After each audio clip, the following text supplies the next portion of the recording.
نحمده ونستعينه ونستغفره ونعوذ بالله من شرور أنفسنا ومن سيئات أعمالنا من يهده الله فلا مضل له ومن يضلل فلا هادي له أشهد أن لا إله إلا الله وأشهد أن محمدا عبده ورسوله لا نبي بعده اللهم صل على سيدنا محمد وعلى آل محمد بلغ الرسالة وأدى الأمانة ونصر الأمة وجاهد في الله حق جهاده حتى أتاه اليقين قال الله تعالى في القرآن العظيم أعوذ بالله من الشيطان الرجيم بسم الله الرحمن الرحيم يا أيها الذين آمنوا اتقوا الله حق تقاته ولا تموتن إلا وأنتم مسلمون لنريه من آياتنا إنه هو السميع البصير صدق الله العظيم.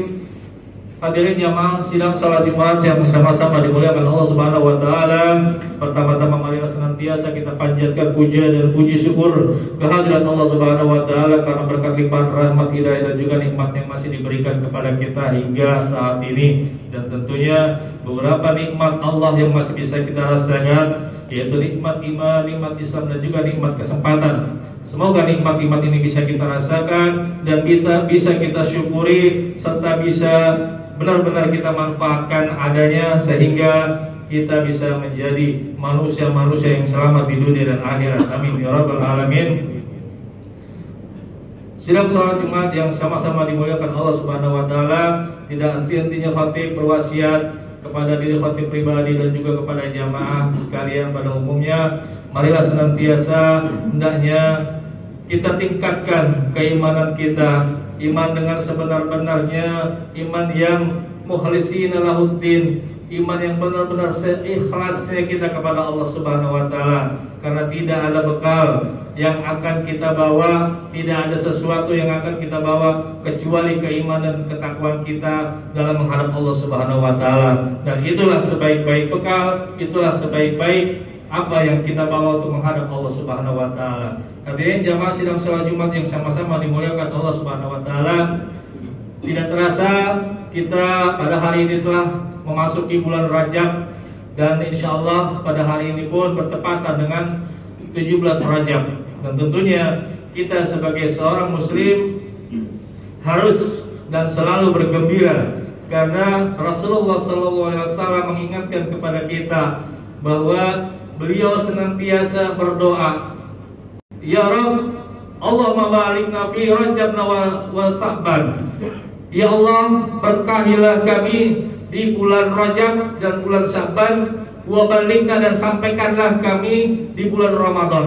Dan tentunya satu hal yang harus kita senantiasa laksanakan di bulan Rajab dan di bulan Sya'ban, hendaklah kita benar-benar mempersiapkan diri kita. Karena bulan Rajab dan bulan Sya'ban adalah merupakan bulan persiapan kita dalam memasuki bulan Ramadan yang dimuliakan Allah Subhanahu wa taala. Hadirin jamaah sidang salat Jumat yang dimuliakan Allah Subhanahu wa taala, tentunya telah sama-sama kita ketahui bahwa di bulan Rajab ada banyak peristiwa, ada beberapa momen yang harus selalu dan senantiasa kita ingatkan. Sebagaimana di dalam yang diingatkan oleh yang selalu senantiasa kita baca di dalam surat Al-Isra ayat 1, Allah Subhanahu wa taala berfirman sebagaimana yang dibacakan di dalam mukadimah tadi, A'udzubillahi minasyaitonirrajim. Bismillahirrahmanirrahim. Subhanalladzi asra bi 'abdihi laila minal masjidil haram ilal masjidil aqsa.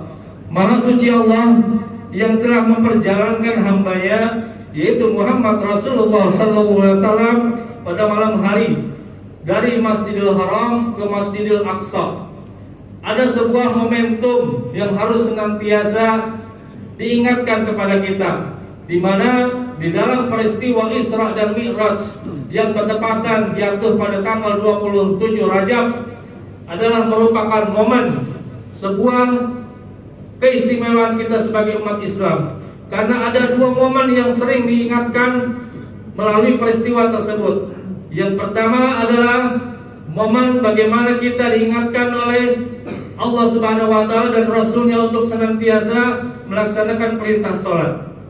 Kemudian momen yang kedua senantiasa kita diingatkan untuk memperhatikan dan peduli terhadap saudara-saudara kita yang berada di Palestina. Kenapa demikian? Subhanalladzi maha suci Allah yang telah memperjalankan hambanya pada satu malam. Kenapa dari Masjidil Haram menuju ke Masjidil Aqsa terlebih dahulu? Bisa saja Allah dengan kekuasaannya, dengan kehebatannya, langsung memperjalankan Rasulullah SAW dari Masjidil Haram menuju ke langit yang ketujuh, ke Sidratul Muntaha untuk menerima perintah sholat. Namun ternyata ada sesuatu hal yang diingatkan, yang selalu supaya kita mengenang dan mengingat Masjidil Aqsa yang ada di Palestina. Jadi Allah memperjalankan Muhammad bukan serta-merta hanya memperjalankan saja dari Masjidil Haram ke Masjidil Aqsa.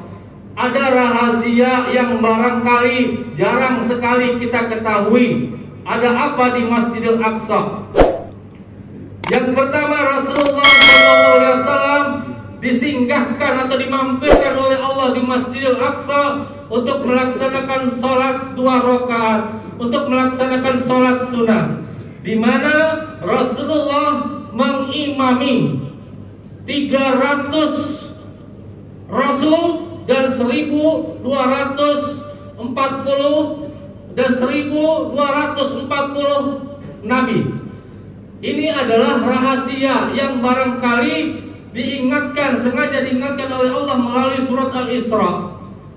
Kenapa Allah menjalankan Rasulullah ke Masjidil Aqsa? Karena di sana seluruh Nabi dan Rasul yang telah wafat dibangkitkan oleh Allah untuk menjadi imam daripada Muhammad Rasulullah SAW. Di mana Rasulullah melaksanakan salat sunnah lalu mengimami atau 300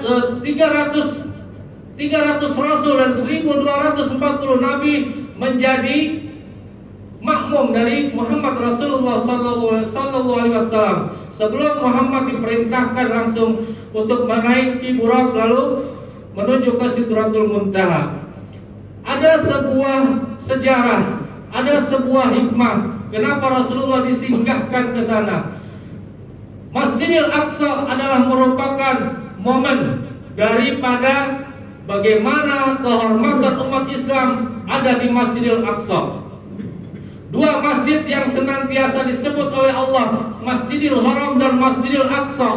Tidak ada lagi masjid yang selain kedua nama masjid tersebut yang disebutkan di dalam Al-Quran. Di mana Masjidil Aqsa berada di Palestina atau di negeri Syam, dan mengingatkan kepada kita bahwa sesungguhnya momen kehormatan, momen kebangkitan umat Islam ada di Masjidil Aqsa. Karena di sana ada kiblat pertama kita umat Islam sebelum kita berkiblat ke Makkahul Mukarramah. 2 tempat yang dimuliakan, 2 masjid yang senantiasa disebutkan oleh Allah Subhanahu wa taala di dalam Al-Qur'an. Hendaklah kita selalu mengingat. Terkadang kita ketika di dalam mengenang atau mengingat peristiwa Isra Mi'raj, hanya kita menerima perintah sholat saja. Yang kita tahu hanya sebatas kewajiban melaksanakan perintah sholat. Namun di samping itu ternyata ada kewajiban lain, yaitu kita peduli dan mengingat kepada saudara kita yang ada di Palestina. Ini peristiwa yang barangkali jarang sekali dikemukakan.